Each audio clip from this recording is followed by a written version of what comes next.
বলুন। হ্যাঁ, world diabetic ডেতে ডায়াবেটিক কেয়ার হাসপাতালের পক্ষে ডক্টর রিসা ডেপুটি সিএমও আমি কিছু মেসেজ দিতে চাই ডায়াবেটিস রোগীদের জন্য।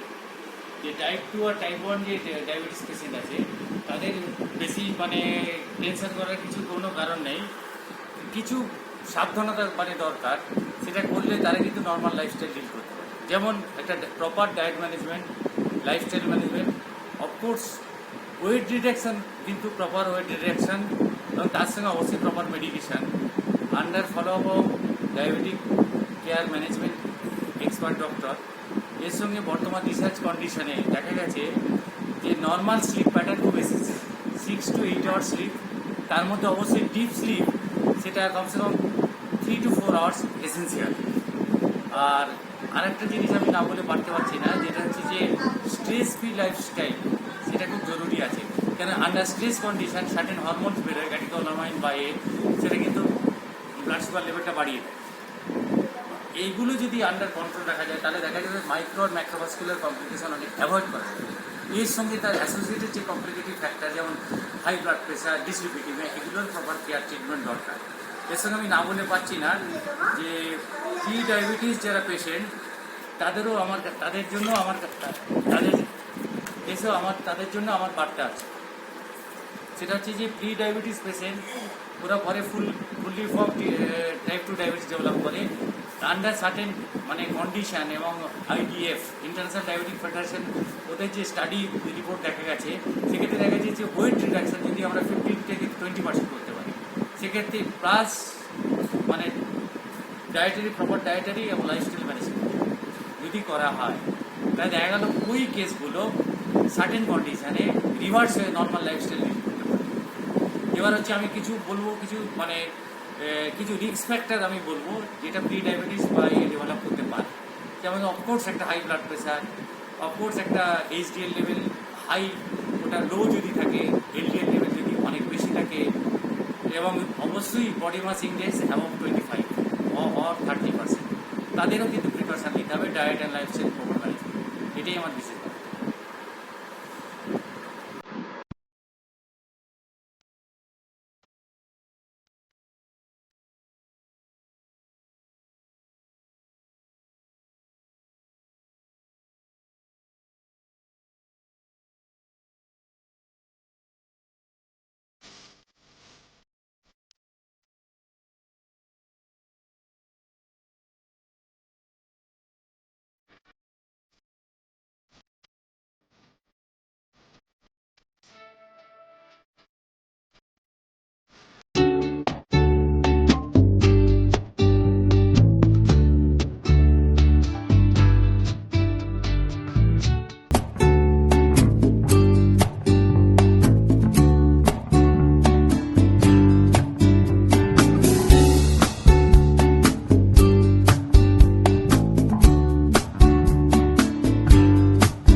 আমি Shri Shantanu Datta, surveyor KDP. Recently কালিদাসপুরে জয়েন করেছি। আমি একজন প্রি ডায়াবেটিক পেশেন্ট। আমার যেটা HbA1c ছিল 6.8, ওনার কাছে ডক্টর ডি শাহর কাছে আসার আগে। তারপরে ওনার ট্রিটমেন্টে আছি। প্রথমে একটা করে ওষুধ খেতে হতো আমাকে, সুগারের একটা করে ওষুধ খেতে হতো। আচ্ছা শান্তনুবাবু, আপনি একটা কথা বলুন, আপনি কি করে বুঝলেন যে আপনি প্রি ডায়াবেটিক পেশেন্ট? সেটা যখন আমার সুগার টেস্টগুলো হচ্ছিল, তখন দেখা যাচ্ছিল সেখানে সুগারটা আমার বেশি থাকছে, আবার কমে যাচ্ছে, বেশি থাকছে, আবার কমে যাচ্ছে। তো প্রি ডায়াবেটিক পেশেন্ট এই জিনিসটা আমি জানতাম না। আমি জানতাম আমি ডায়াবেটিক।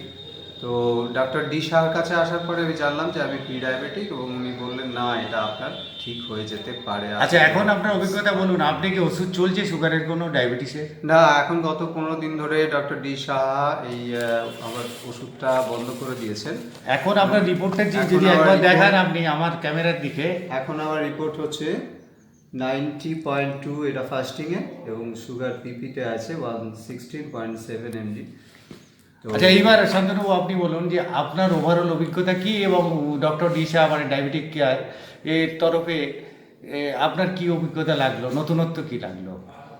নতুনত্ব লাগলো আমাকে ডায়াবেটিস যে ঠিকের দিকে যেতে পারে সেই জিনিসটা আমার আইডিয়ার মধ্যে ছিল না। উনি যেটা ভাবতে শিখিয়েছেন, উনি যে টিপসগুলো দিয়েছেন সেগুলো ফলো করে আমি অনেক উপকৃত হয়েছি এবং গত 15 দিন ধরে উনি আমার ওষুধটা বন্ধ করে দিয়েছেন এবং তারপরেও 15 দিন পরে টেস্ট করানোর পরেও আমি এখন নর্মাল। এটাই আমার অ্যাচিভমেন্ট। তাহলে বাকি আপনার যে প্রি ডায়াবেটিক পেশেন্টের জন্য আপনার কি মেসেজ আছে সংক্ষেপে যদি বলেন? প্রি ডায়াবেটিক পেশেন্টের জন্য আমি যেটা বলতে চাইবো যে আপনারা অবশ্যই ওই টিপসগুলো একটু ফলো করুন এবং সকালবেলা যে উনি যেটা বলছেন মর্নিং ওয়াক করা বা খাওয়া দাওয়া যে রেস্ট্রিকশন সেগুলো করলে আমার মনে হয় এটা তার মানে এক্সটেন্সিভ লাইফস্টাইল মডিফিকেশন।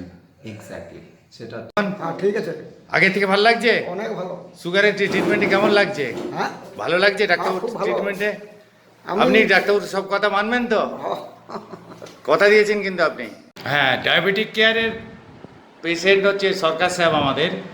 উনি দেখাচ্ছেন যে কিভাবে ইনসুলিন পেন ইউজ করেন। উনি একজন diabetic patient, type 2 diabetic patient, insulin dependent.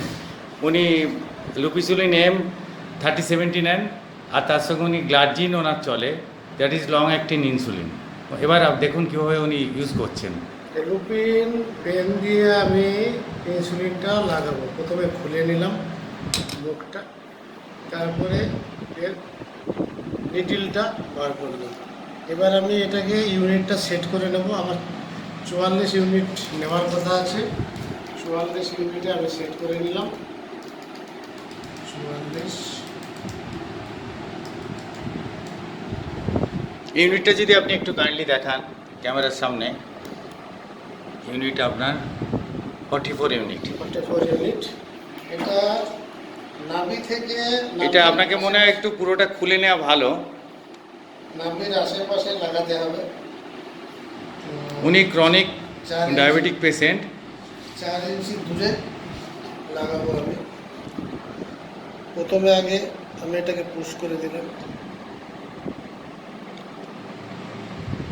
তারপরে এটা আস্তে আস্তে ওষুধটাকে আমি 1 2 3 4 5 6 7 8 9 10 11 একটা ক্লিকিং সাউন্ড মনে আপনারা শুনতে পাচ্ছেন। দেখুন একটা ক্লিকিং সাউন্ড হচ্ছে। ইনসুলিনটা আস্তে আস্তে ওনার যাচ্ছে। এটা painless, almost painless mechanism.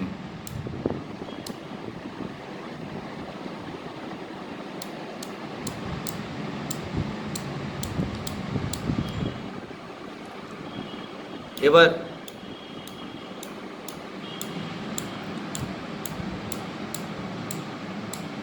4 unit আর বাকি আছে। ধীরে ধীরে 0 হতে চলে এলো, তাহলে 44 ইউনিট। হ্যাঁ, আচ্ছা সরকার সাহেব, আপনার কি কোনো ব্যথা লেগেছে? না, ব্যথা একদম মাইনর, ব্যথা নেই মোটামুটি। এবার আস্তে আস্তে উনি একটু, আচ্ছা ওনার স্পটটা দেখুন, কোনো কিন্তু ব্লিডিং নেই এবং এ আছে। এবার আপনি আপনার এই মানে প্রথম মানে এক্সপিরিয়েন্সটা বলুন। ইনসুলিন এটা ভালো। আমি যেটা আগে নিতাম সেটা সিরিঞ্জ দিয়ে নিতাম, একটু ব্যথা লাগতো। আর এটাতে সেই তুলনায় একবারই ব্যথা নেই, খুবই একদম নমিনাল। কিন্তু মানে মতন ব্যথা। সরকার সাহেব, ডায়াবেটিক কেয়ারের তরফ থেকে আমি বলছি এই নিডলটা কিন্তু আপনার 2 দিন অন্তর চেঞ্জ করাটা খুবই হেলদি এবং অলওয়েজ কিন্তু একটা রাব করে আপনি ইউজ করবেন। থ্যাংক ইউ সরকার সাহেব।